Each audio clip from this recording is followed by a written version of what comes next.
बच्चों के साथ साथ शालिनी को भी उठा लिया आपने। छोड़ो मेरा छोड़ो मेरे बच्चे को छोड़ो। ये सब क्या चाहते हो तुम सब? क्यों उठा के लाए हो? मैं क्या कर रहे हो? छोड़ो मेरा बच्चा। बातचीत करके समझाने की कोशिश की थी, लेकिन बात तो तुम्हारे समझ में नहीं आती ना शालिनी।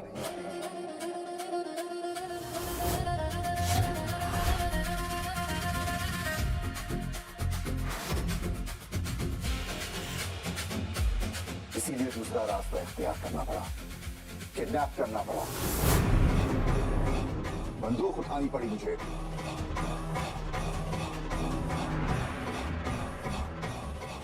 बात तुम्हारे समझ में नहीं आती शालिनी।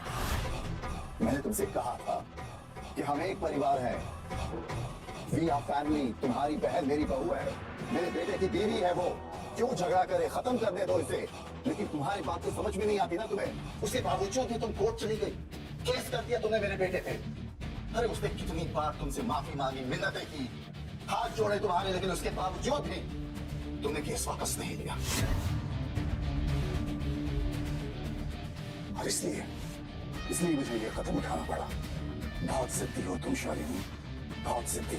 सोचो, अगर मैं तुम्हारे बच्चों को गोली मार दूं तो कैसा लगेगा? जुबान पर लगाम दीजिए, थोड़ा मुंह संभाल कर बोलिए। एक बार मेरे बच्चों को छूकर तो दिखाइए। घर की बहू और बच्चों को उठाने के लिए इतनी बड़ी फौज।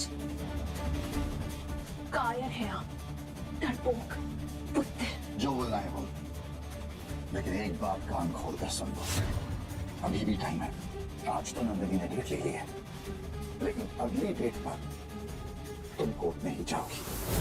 स्टार प्लस की serial Mr and Mrs Parshuram की कहानी दिनों बेहद ही ज्यादा इंटरेस्टिंग होती नजर आ रही है, जहां अब देखना इंटरेस्टिंग रहने वाला है कि किस तरह से शिव और शालिनी की मुश्किलों को गुंडे एक बार फिर से बढ़ाते नजर आएंगे। ऐसे ही लेटेस्ट अपडेट के लिए बने रहिए टेलीविजन स्टार्स के साथ।